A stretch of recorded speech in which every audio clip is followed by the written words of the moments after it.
Good morning, students. This is your English course book. Today we are going to read the poem All Things Bright and Beautiful.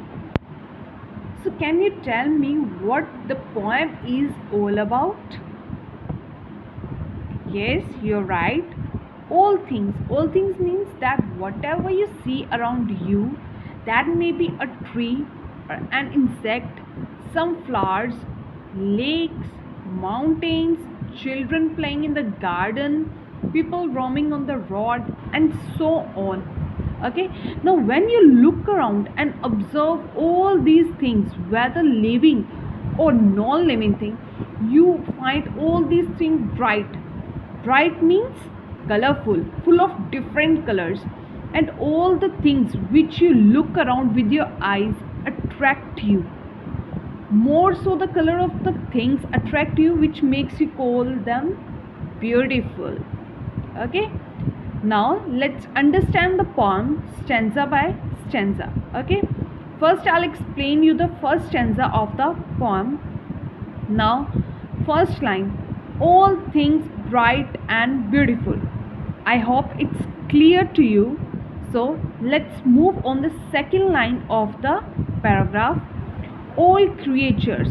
All creature means all living things, which includes birds, animals, trees, children, people, and so on. Okay, and what you mean by great and small? Great and small, whether their size is big. Great here means big or small, they all are made by God.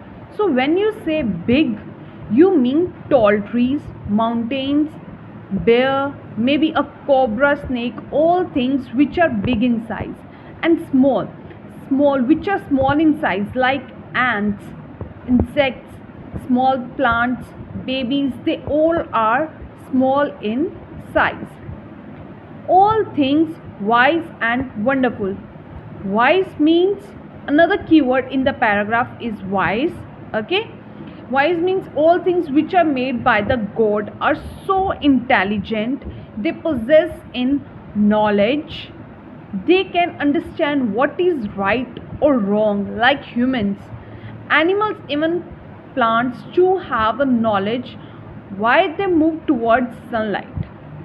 Okay, even a tiny ant have a knowledge, therefore stores their food. And wonderful means it's extremely good. You may find your mother extremely good, extremely wonderful. You may find your pet extremely good.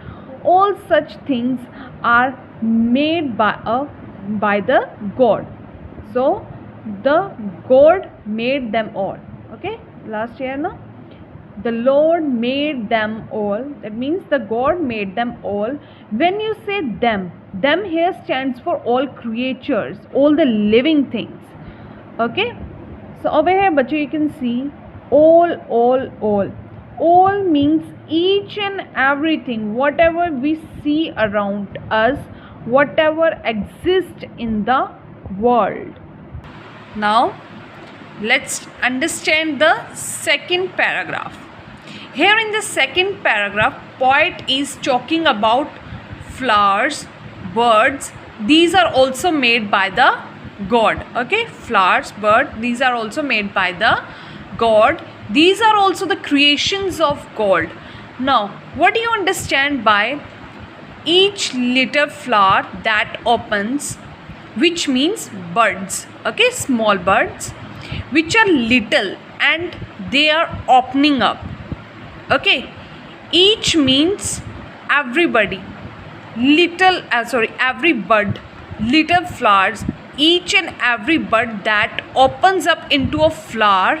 Okay, open up into a flower. And each little means that God has created all little birds who are obviously newborns, who are tiny in size, like sparrows that sings we enjoy their chirping sound early in the morning, which makes bird poets make also sometimes in the evening, and he made their glowing colors.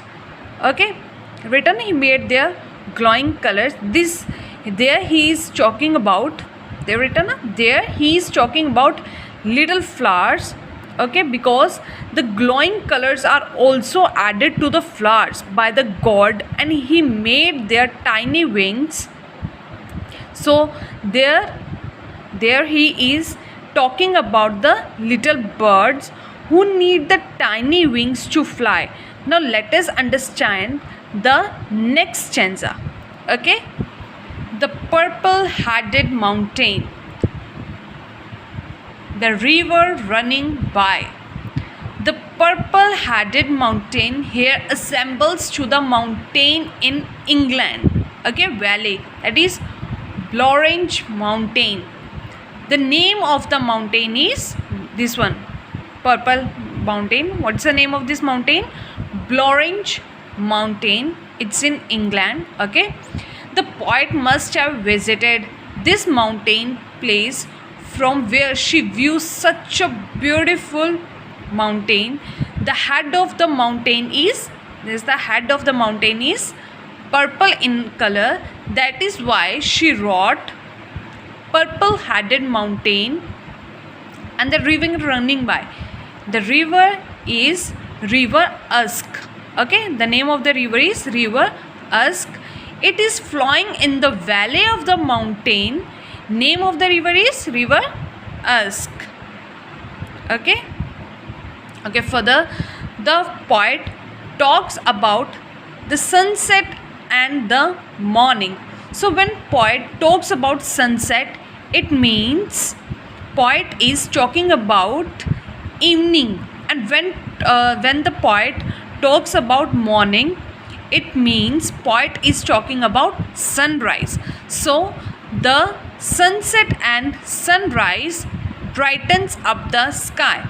The sky brightens up early in the morning when the sun rises, also in the evening when the sun sets. The color differs, but the sun brightens up both the times of the day. Okay, now